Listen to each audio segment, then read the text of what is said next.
Rev up your engines!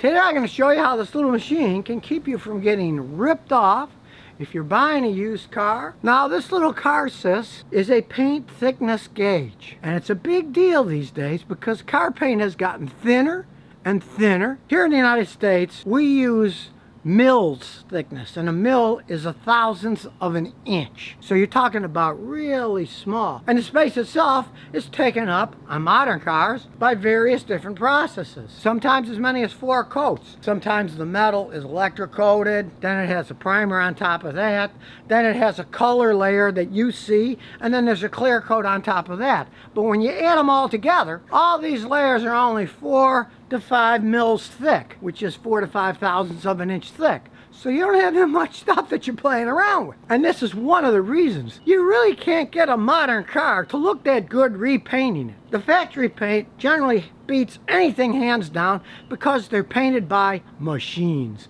and the robots can measure it perfectly. It's pretty hard to get it that exact thickness unless you're a robot that's programmed and they measure them with lasers and stuff. They can get it really accurate, so a modern paint job really looks good from the factory. That's where this little paint thickness gauge comes in handy. Let's say you're buying a used car. You can see if it's still got the factory paint.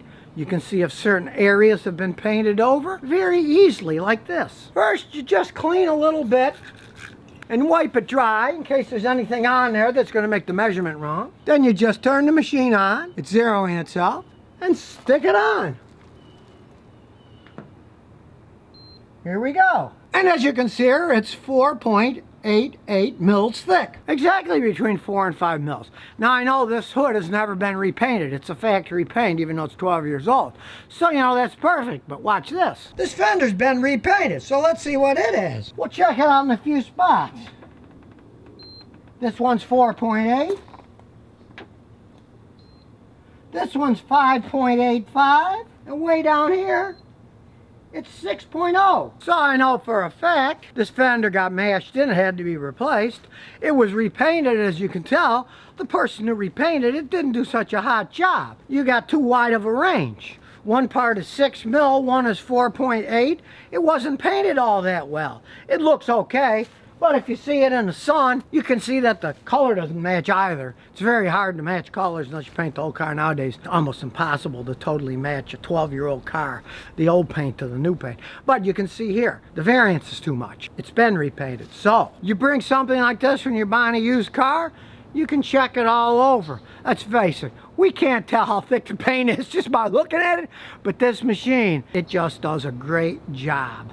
And it also has a zero correlation, so you can re-correlate it every once in a while so you make sure that it's reading perfect. And it doesn't matter if it's aluminum or iron, steel, the machine calibrates itself. So you want to make sure it's working right, turn it on, and then put it flat.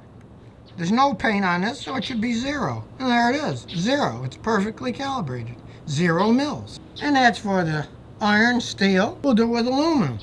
Does the same thing. It's a smart enough machine that knows. That's 0 too. Now if it does get off as it ages, you just put it back on, you push buttons, and you can recalibrate it so it says 0 when you put it on the flat metal. Now it only measures paint on metal surfaces.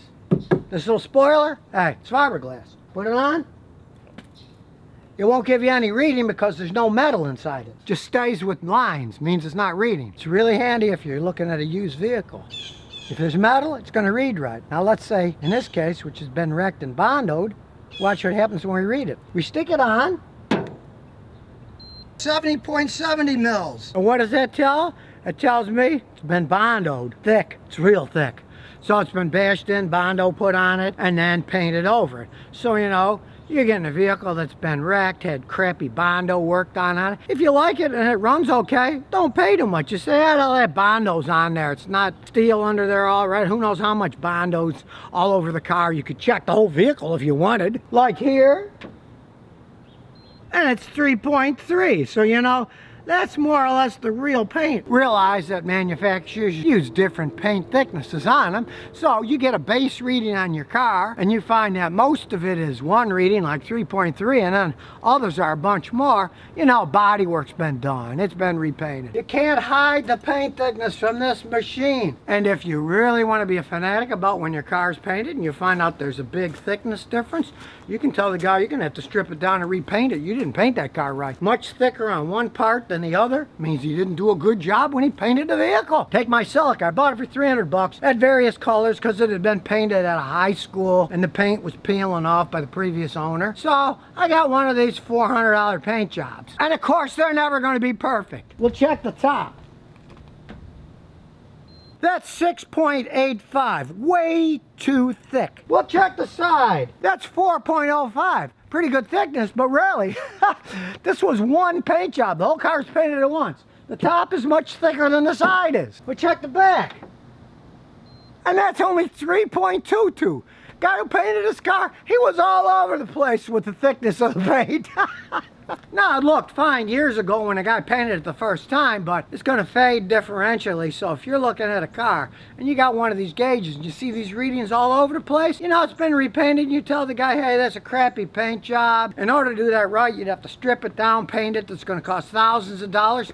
So you offer him a lot less money, and nobody can argue with its results because it's an accurate scientific machine. Hey, you can even bring those little pieces with you to show people how accurate they are. No one can argue this. It's the truth about paint on your car. So if you're buying a used car, or maybe you got in a wreck and you got your car painted, or you just got your car repainted, one of these machines can keep you from being ripped off big time. The truth is in this machine measuring the thickness, and as paint goes on modern cars, like I said, they're getting thinner and thinner than the older ones, so it has to be done right, and this machine will tell you if it was done right or not. And since it's Mechanic Monday, I'm giving away one of these cars paint thickness gauges. To have a chance to win, place a clean, non-offensive comment on the YouTube comments below, and a winner will be chosen randomly by computer to get one of these cool paint thickness gauges so you never get ripped off on body or paint work again. So if you never want to miss another one of my new car repair videos, remember to ring that bell.